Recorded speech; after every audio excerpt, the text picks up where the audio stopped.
مجھے رہزنوں سے غرض نہیں، تیری رہبری کا سوال ہے۔ اور بھائی غور فرمائے، حضرت سعید بن عامر کو گورنر بنا دیا، سیدھے سادے درویش سے آدمی تھے۔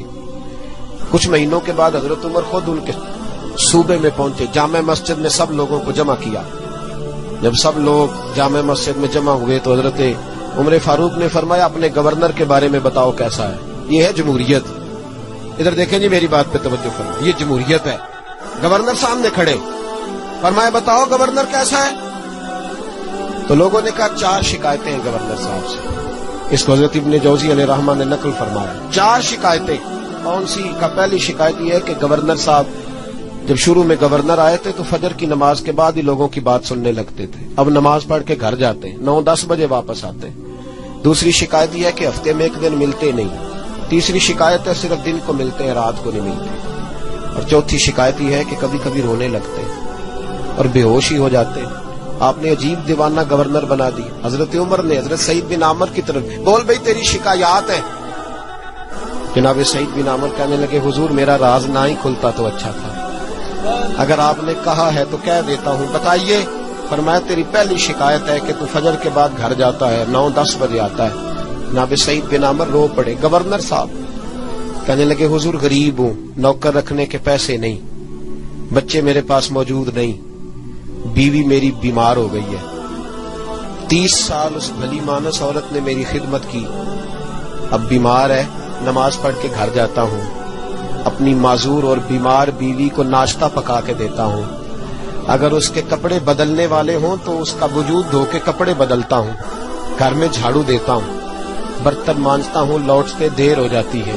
کہتے ہیں حضرت عمر پہلے جواب پہ سختہ کاری ہو گیا، کہ تیری دوسری شکایت یہ ہے کہ ہفتے میں 1 دن ملتے نہیں۔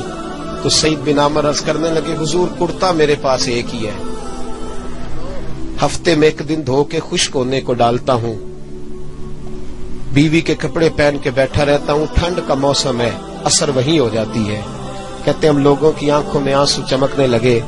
کہا تیری تیسری شکایت یہ ہے کہ تو دن کو ملتا ہے رات کو نہیں ملتا۔ تو رونے لگے، داڑھی ہاتھ سے پکڑ لی، کہنے لگے حضور دیکھیں کوئی بال کالا تو نہیں نا، ساری سفید ہو گئی ہے، پتہ نہیں رب کریم کب بلا لے گا۔ دن مخلوق کے لیے رکھا ہے، رات اپنے رب کے لیے رکھی ہوئی ہے۔ میں ساری رات اسے مناتا ہوں کہ مولا یہاں پردے رکھے ہیں تو وہاں بھی میرے پردے ہی رکھنا، اے اللہ یہاں تو نے وقار دیا ہے تو وہاں بھی وقار ہی دینا۔ اور کہا کبھی کبھی روتے ہو اور بے ہوشی ہو جاتے ہو؟ کہنے لگے حضور بہت پختہ عمر میں کلمہ پڑھا تھا، 40 سال کا تھا جب کلمہ پڑھا، جب 40 سال کے گناہ یاد آتے ہیں تو رو پڑتا ہوں، سوچتا ہوں کہ میں تو 1 ہفتے کا حساب نہیں دے سکتا، 40 سالوں کا کیسے دوں گا حضور؟ پھر مجھ سے برداشت نہیں ہوتا، پھر تڑپ جاتا ہوں۔ جب چاروں باتیں کہیں تو پھر رونے لگے، کہنے لگے حضور اب میری سزا کا بھی اعلان کر دیں، اب میرے پردے کھلے تو سزا کی بات بھی کریں۔ حضرت عمر نے ہاتھ اٹھائے اور کہا اے اللہ میرے محبوب کی امت کو کچھ ایسے گورنر اور بھی عطا فرما۔ اپنے آپ کو سنواریں، اپنے آپ پہ توجہ دیں۔ بڑا ہو گیا خوابوں کی دنیا میں زندہ رہنا اور لفظوں اور جملوں کی اوٹ میں چھپ کے اپنے آپ کو مطمئن کرنا۔ اب ذرا عمل کی دروازے کی طرف بھی اپنے قدم بڑھائیں اور کچھ کام ایسے بھی کریں جو ہمارا اور ہمارے رب کا راز ہو، اور صبح قیامت وہ ہمارا خزانہ ہمارے کام آئے، ہمیشہ مدحت خیر الانام میں گزرے۔ دعا ہے یہ عمر درود و سلام میں گزرے۔